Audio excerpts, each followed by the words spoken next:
ದೇವೇಗೌಡರ ಕುಟುಂಬದ ರಾಜಕೀಯ ಕುಡಿ ನಿಖಿಲ್ ಕುಮಾರಸ್ವಾಮಿ ಅವರು ನತದೃಷ್ಟ ರಾಜಕೀಯ ನಾಯಕನ್.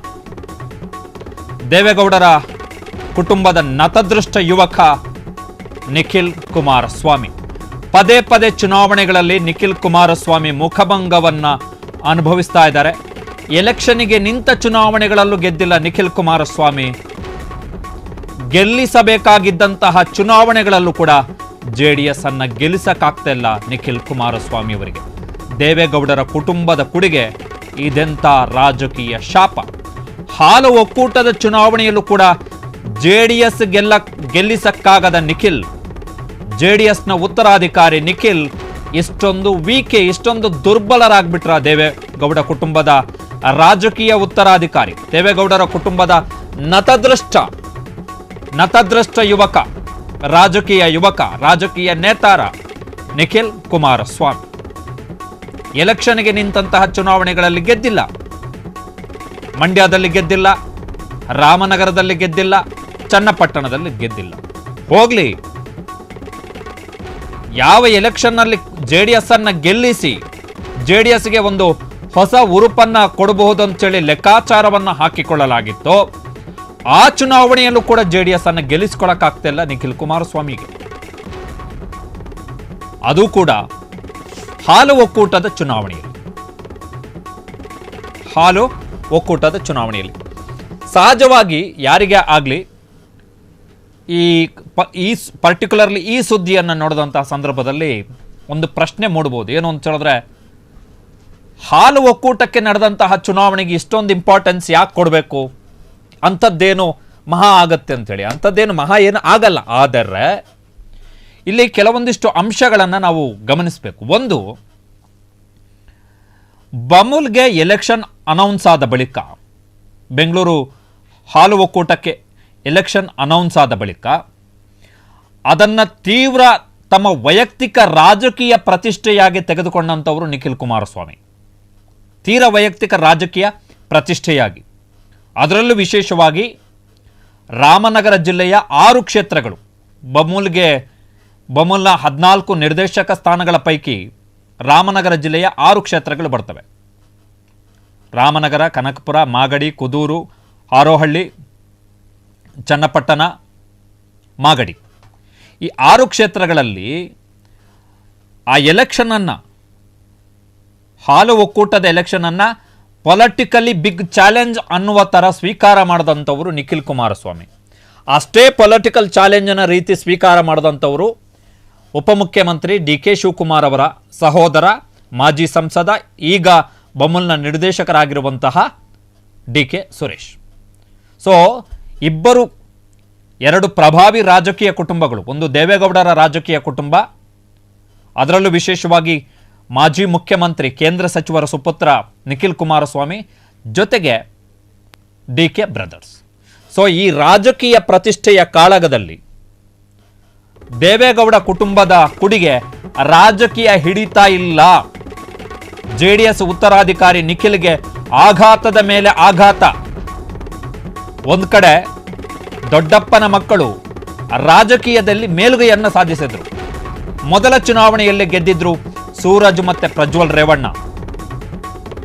ಮಾಜಿ ಪ್ರಧಾನಿ ದೇವೇಗೌಡರು, ತಂದೆ ಈಗ ಕೇಂದ್ರ ಸಚಿವರಾಗಿರುವಂತಹ, 2 ಬಾರಿ ಮುಖ್ಯಮಂತ್ರಿ ಆಗಿರುವಂತಹ ಎಚ್.ಡಿ. ಕುಮಾರಸ್ವಾಮಿ, ಇವರಿಬ್ಬರ ರಾಜಕೀಯ ಗರಡಿಯಲ್ಲಿ ಪಳಗಿದಂತಹ ನಿಖಿಲ್ ಕುಮಾರಸ್ವಾಮಿಗೆ ರಾಜಕೀಯ ಒಲಿತಾ ಇಲ್ಲ. ರಾಜಕೀಯ ಪಾಠಶಾಲೆಯಲ್ಲೇ ಹುಟ್ಟಿ ಬೆಳೆದಂತಹ ನಿಖಿಲ್ ಕುಮಾರಸ್ವಾಮಿಗೆ ರಾಜಕೀಯವೇ ಹಿಡಿತಾ ಇಲ್ಲ ಅಂತ ಹೇಳಿದ್ರೆ ಅದು ಜೆಡಿಎಸ್ಗೆ ಆಘಾತದ ಮೇಲೆ ಆಘಾತ. ಸೂರಜ್ ರೇವಣ್ಣ ಹಾಸನ ನಗರ ಸ್ಥಳೀಯ ಸಂಸ್ಥೆಗಳ ಚುನಾವಣೆಯಲ್ಲಿ ಕಂಟೆಸ್ಟ್ ಮಾಡಿ ಗೆದ್ರು. ಸೂರಜ್ ರೇವಣ್ಣ, ಪ್ರಜ್ವಲ್ ರೇವಣ್ಣ ಹಾಸನ ಲೋಕಸಭಾ ಚುನಾವಣೆಯಲ್ಲಿ ಕಂಟೆಸ್ಟ್ ಮಾಡಿ ಗೆದ್ರು. ಆಗ ಕಾಂಗ್ರೆಸ್ ಮತ್ತು ಜೆಡಿಎಸ್ನ ಮೈತ್ರಿಕೂಟ ಇತ್ತು, ಅದರ ಲಾಭ ಆಯಿತು.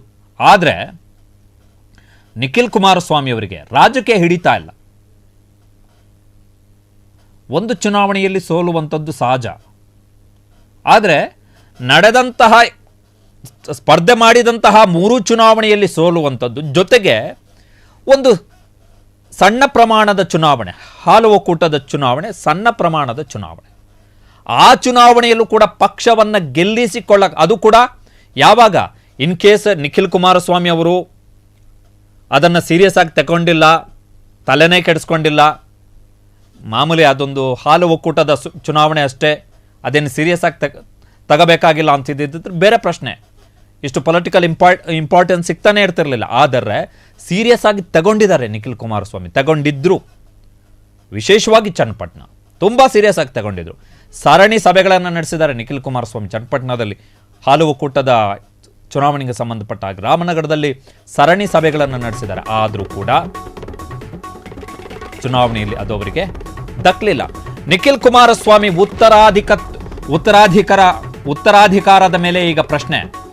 ಕಾರಣ ಯಾಕೆ ಅಂತ ಹೇಳಿದ್ರೆ 2023ರಲ್ಲಿ ವಿಧಾನಸಭಾ ಚುನಾವಣೆಯ ಫಲಿತಾಂಶ ಬಂದ ಬಳಿಕ ಬಿಜೆಪಿ ಮತ್ತು ಜೆಡಿಎಸ್ನ ಮೈತ್ರಿ ಅಧಿಕೃತ ಆದ ಬಳಿಕ ಜೆಡಿಎಸ್ನಲ್ಲಿ ನಿರ್ಧಾರಗಳು ಕ್ರಮೇಣವಾಗಿ ಇಬ್ರಾಹಿಂ ಅವರು ರಾಜೀನಾಮೆ ಕೊಟ್ಟರು, ಬಿಜೆಪಿಯ ಜೊತೆಗಿನ ಮೈತ್ರಿಯನ್ನ ವಿರೋಧಿಸಿ. ಅದಾದ ಬಳಿಕ ಕುಮಾರಸ್ವಾಮಿ ಅವರು ಹಂಗಾಮಿ ಅಧ್ಯಕ್ಷರಾದರು. ಇನ್ನೂ ಕೂಡ ಅಲ್ಲಿಗೆ ಹೊಸ ಪೂರ್ಣ ಪ್ರಮಾಣದ ಅಧ್ಯಕ್ಷರನ್ನ ನೇಮಕ ಮಾಡಿಲ್ಲ ಜೆಡಿಎಸ್ಗೆ. ಜೆಡಿಎಸ್ನಲ್ಲಿ ಈಗ ದೀರ್ಘಕಾಲದಿಂದ ನಡೀತಾ ಇರುವಂತಹ ಚರ್ಚೆಯನ್ನು ಕಳೆದ 2023ರಿಂದ ಅಂತ ಹೇಳಿದ್ರೆ ನಿಖಿಲ್ ಕುಮಾರಸ್ವಾಮಿ ಅವರು ಜೆಡಿಎಸ್ನ ಅಧ್ಯಕ್ಷರಾಗಬಹುದು ಅಂತ ಹೇಳಿ, ರಾಜ್ಯ ಘಟಕದ ಅಧ್ಯಕ್ಷರಾಗಬಹುದು. ಅಂದ್ರೆ ನಿಖಿಲ್ ಕುಮಾರಸ್ವಾಮಿ ಅವರು ಜೆಡಿಎಸ್ನ ಉತ್ತರಾಧಿಕಾರಿ, ದೇವೇಗೌಡರ ಕುಟುಂಬದ ರಾಜಕೀಯ ಉತ್ತರಾಧಿಕಾರಿ, ಮಾಜಿ ಮುಖ್ಯಮಂತ್ರಿ ಎಚ್ ಡಿ ಕುಮಾರಸ್ವಾಮಿ ಅವರ ರಾಜಕೀಯ ಉತ್ತರಾಧಿಕಾರಿ ನಿಖಿಲ್ ಕುಮಾರಸ್ವಾಮಿ ಅಂತೇಳಿ ಬಿಂಬಿಸುವ ಪ್ರಯತ್ನವನ್ನ ಜೆಡಿಎಸ್ನಲ್ಲೇ ಮಾಡಲಾಗ್ತಿದೆ. ಅದರಲ್ಲೂ ವಿಶೇಷವಾಗಿ ನಿಮಗೆ ಕಳೆದ ವರ್ಷ ನಡೆದಂತಹ ಲೋಕಸಭಾ ಚುನಾವಣೆಯಲ್ಲಿ ಇವತ್ತು ಪ್ರಧಾನಮಂತ್ರಿ ನರೇಂದ್ರ ಮೋದಿ ಅವರ ಸರ್ಕಾರಕ್ಕೆ 11 ವರ್ಷ. ಎಲ್ಲವೂ ಕಾಕತಾಳೀಯ ಅಷ್ಟೇ, ಬೇರೆ ಇನ್ನೇನೂ ಅಲ್ಲ, ಕಾಕತಾಳೀಯ. ಕಾರಣ ಏನು ಅಂತ ಹೇಳಿದ್ರೆ ಇವತ್ತು ಪ್ರಧಾನಮಂತ್ರಿಗಳ ಮೂರನೆಯ ಸರ್ಕಾರ ಬಂದು, ಪ್ರಧಾನಮಂತ್ರಿ ಮೋದಿಯವರ ಮೂರನೆಯ ಸರ್ಕಾರ ಬಂದು ಇವತ್ತಿಗೆ 1 ವರ್ಷ ಪೂರೈಕೆ ಆಗಿದೆ. ಅಂದರೆ ಕೇಂದ್ರ ಸಚಿವ ಎಚ್ ಡಿ ಕುಮಾರಸ್ವಾಮಿ ಅವರು ಪ್ರಧಾನಮಂತ್ರಿ ನರೇಂದ್ರ ಮೋದಿ ಅವರ ಸರ್ಕಾರದಲ್ಲಿ ಸಚಿವರಾಗಿ ಇವತ್ತಿಗೆ ಮೊದಲ ವರ್ಷ. ಈ ಮೊದಲ ವರ್ಷದ ಸಂಭ್ರಮದಲ್ಲಿ ಮಗನ ನೇತೃತ್ವದಲ್ಲಿ ನಡೆದಂಥ ಒಂದು ಚುನಾವಣೆಯ ಗೆಲುವನ್ನು ನೋಡಿ ಸಂಭ್ರಮಿಸುವಂತಹ ಸನ್ನಿವೇಶ ಇನ್ನೂ ಸಿಕ್ಕಿಲ್ಲ ಕುಮಾರಸ್ವಾಮಿ ಅವರಿಗೆ. ಜೆಡಿಎಸ್ನವರು ನಿಖಿಲ್ ಕುಮಾರಸ್ವಾಮಿ ಅವರನ್ನು ಪ್ರೊಜೆಕ್ಟ್ ಮಾಡ್ತಾ ಇದ್ದಾರೆ. ಮೈಸೂರು ನಗರಾಭಿವೃದ್ಧಿ ಪ್ರಾಧಿಕಾರದಲ್ಲಿ ಸಿದ್ದರಾಮಯ್ಯನವರ ಪತ್ನಿ ಪಾರ್ವತಿ ಅವರಿಗೆ ಏನು ಬದಲಿ ನಿವೇಶನಗಳನ್ನು ಹಂಚಿಕೆ ಮಾಡಲಾಯಿತು. ಅದಕ್ಕೆ ಸಂಬಂಧಪಟ್ಟ ಹಾಗೆ ಜೆಡಿಎಸ್ ಮತ್ತು ಬಿಜೆಪಿ ಜಂಟಿಯಾಗಿ ಬೆಂಗಳೂರಿನ ಕೆಂಗೇರಿಯಿಂದ ಮೈಸೂರಿನವರೆಗೆ ಏನು ಪಾದಯಾತ್ರೆಯನ್ನು ಕೈಗೊಂಡಿತ್ತು, ಆ ಪಾದಯಾತ್ರೆಯ ಸಂದರ್ಭದಲ್ಲಿ ಪಾದಯಾತ್ರೆಯ ಉದ್ದಕ್ಕೂ ಮತ್ತು ಪಾದಯಾತ್ರೆಯ ಆ ಪಾದಯಾತ್ರೆಯ ಸಂಪೂರ್ಣ ಅವಧಿ ಏನಿತ್ತು ಆ ಅವಧಿಯಲ್ಲಿ ಜೆಡಿಎಸ್ಸು ನಿಖಿಲ್ ಕುಮಾರಸ್ವಾಮಿ ಅವರನ್ನು ಪ್ರೊಜೆಕ್ಟ್ ಮಾಡಲಿಕ್ಕೆ ಪ್ರಯತ್ನ ಪಡ್ತು. ನಮ್ಮ ನಾಯಕ, ಯುವ ನಾಯಕ, ಜನನಾಯಕ, ನಾಟ್ ಯುವ ನಾಯಕ, ಜನನಾಯಕ ಅಂತಾನೆ ಪೋಸ್ಟರನ್ನು ಹಾಕಿದ್ರು ಜೆಡಿಎಸ್ನವರು, ಜನನಾಯಕ ಅಂತೇಳಿ. ಅದಾದ ಬಳಿಕ ನಡೆದಂಥ ಚುನಾವಣೆ ಚನ್ನಪಟ್ಟಣ ವಿಧಾನಸಭಾ ಉಪಚುನಾವಣೆ. ಆ ಚನ್ನಪಟ್ಟಣ ವಿಧಾನಸಭಾ ಉಪಚುನಾವಣೆಯಲ್ಲಿ ನಿಖಿಲ್ ಕುಮಾರಸ್ವಾಮಿ ಗೆಲ್ಲಿಲ್ಲ. ಈಗ ಬಮೂಲ್ ಎಲೆಕ್ಷನ್. ಯಾಕೆ ಬಮೂಲ್ ಎಲೆಕ್ಷನ್ ಅನ್ನ ಜೆಡಿಎಸ್ನ ಬಗ್ಗೆಯೂ ಕೂಡ ವಿಶೇಷವಾಗಿ ನಿಖಿಲ್ ಕುಮಾರಸ್ವಾಮಿ ಅವರ ಬಗ್ಗೆ ಯಾಕೆ ಮಾತಾಡಬೇಕಾಗತ್ತೆ ಅಂದರೆ, ಬಮೂಲ್ಗೆ ನಿರ್ದೇಶಕ ಸ್ಥಾನಕ್ಕೆ ಡಿ.ಕೆ. ಸುರೇಶ್ ಅವರು ನಾಮಪತ್ರವನ್ನು ಸಲ್ಲಿಸಿದ ಸಂದರ್ಭದಲ್ಲಿ ಇದೇ ಜೆಡಿಎಸ್ನವರು ಡಿ.ಕೆ. ಸುರೇಶ್ ಅವರನ್ನು ಟ್ರೋಲ್ ಮಾಡಿದ್ರು. ಮಾಜಿ ಸಂಸದರು ಹೋಗಿ ಬಮೂಲ್ ಎಲೆಕ್ಷನ್ಗೆ, ನಿರ್ದೇಶಕ ಸ್ಥಾನದ ಎಲೆಕ್ಷನ್ಗೆ ನಿಲ್ತಾ ಇದ್ದಾರಲ್ಲ ಅಂಥೇಳಿ. ಅದೇ ವಿಚಾರ ಮಾಜಿ ಮುಖ್ಯಮಂತ್ರಿ ಕೇಂದ್ರ ಸಚಿವರ ಮಗ ಅದೇ ಬಮೂಲ್ ಎಲೆಕ್ಷನ್ ಅನ್ನ ಸೀರಿಯಸ್ ಆಗಿ ತಗೊಂಡು ನಾನು ಪಕ್ಷವನ್ನು ಗೆಲ್ಲಿಸ್ತೀನಿ ಅಂತ ಬಂದರು. ಅದು ಕೂಡ ಬಮೂಲ್ ಎಲೆಕ್ಷನ್ನಲ್ಲಿ ಬಿಜೆಪಿ ಮತ್ತು ಜೆಡಿಎಸ್ ಇಬ್ಬರು ಕೂಡ ಮೈತ್ರಿಯನ್ನು ಮಾಡ್ಕೊಂಡಿದ್ದಾರೆ. ದೊಡ್ಡಬಳ್ಳಾಪುರದಲ್ಲಿ NDA ಗೆದ್ದಿದೆ, ನೆಲಮಂಗಲದಲ್ಲಿ NDA ಗೆದ್ದಿದೆ, ಬೇರೆ ಪ್ರಶ್ನೆ. ಬಟ್ ರಾಮನಗರ ಮಾಜಿ ಪ್ರಧಾನಮಂತ್ರಿ ಎಚ್ ಡಿ ದೇವೇಗೌಡರು ಮುಖ್ಯಮಂತ್ರಿಗಳು ಆದಂತಹ ಜಿಲ್ಲೆ, ಎಚ್ ಡಿ ಕುಮಾರಸ್ವಾಮಿ ಅವರು ಮುಖ್ಯಮಂತ್ರಿ ಆದಂತಹ ಜಿಲ್ಲೆ, ಆ ಜಿಲ್ಲೆಯಲ್ಲೇ ಪಕ್ಷವನ್ನು, ಅದು ಕೂಡ ಚನ್ನಪಟ್ಟಣ ಕ್ಷೇತ್ರ ಕಳೆದ ಬಮೂಲ್ ಎಲೆಕ್ಷನ್ನ ಸಂದರ್ಭದಲ್ಲಿ ಜೆಡಿಎಸ್ನ ಕೈಯಲ್ಲಿತ್ತು.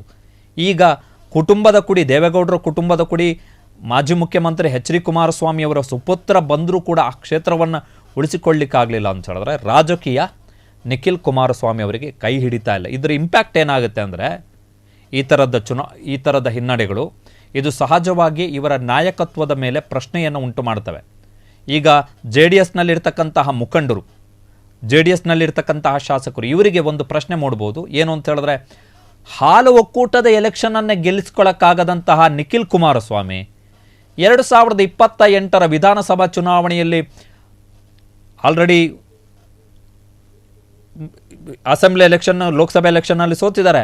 ಹಾಲು ಒಕ್ಕೂಟದ ಎಲೆಕ್ಷನ್ನಲ್ಲೂ ಪಕ್ಷವನ್ನು ಗೆಲ್ಲಿಸಿಕೊಳ್ಳಕ್ಕಾಗದಂತಹ ನಿಖಿಲ್ ಕುಮಾರಸ್ವಾಮಿ 2028ಕ್ಕೆ ನಡೆಯುವಂತಹ ವಿಧಾನಸಭಾ ಚುನಾವಣೆಯಲ್ಲಿ ಈ ಯುವ ನಾಯಕನನ್ನು, JDSನವರ ಪ್ರಕಾರ ಜನನಾಯಕನನ್ನು ನಂಬಿಕೊಂಡು ಹೋದರೆ ಏನು ಗತಿಯಾಗ್ಬೋದು ಎನ್ನುವಂಥ ಪ್ರಶ್ನೆ JDSನಲ್ಲಿರ್ತಕ್ಕಂಥ ಶಾಸಕರು, ಮಾಜಿ ಶಾಸಕರು ಮುಂದಿನ ವಿಧಾನಸಭಾ ಚುನಾವಣೆಯಲ್ಲಿ JDSನಿಂದ ಕಂಟೆಸ್ಟ್ ಮಾಡಬೇಕು ಅಂತೇಳಿ ಬಯಸ್ತಾ ಇರೋವಂಥವರಿಗೆ ಖಂಡಿತವಾಗಿಯೂ ಪ್ರಶ್ನೆ ಮೂಡ್ಬೋದು. This is big setback, ಮುಜುಗರ ಇದು. ಈ ಥರ ಆಗತ್ತೆ ಅನ್ನೋದಾಗಿದ್ದಿದ್ರೆ ಈ ಎಲೆಕ್ಷನನ್ನು ಸೀರಿಯಸ್ ಆಗಿ ತಗೋಬಾರ್ದಿತ್ತು ನಿಖಿಲ್ ಕುಮಾರಸ್ವಾಮಿ ಅವರು.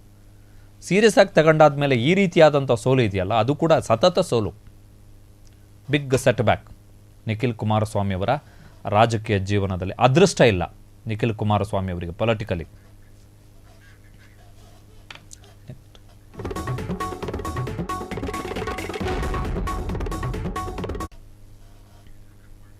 ಕ್ಷಣ ಕ್ಷಣದ ಸುದ್ದಿಗಳಿಗಾಗಿ ಫ್ರೀಡಂ ಟಿವಿ ಸಬ್ಸ್ಕ್ರೈಬ್ ಮಾಡಿ, ಲೈಕ್ ಮಾಡಿ ಹಾಗೂ ಫಾಲೋ ಮಾಡಿ.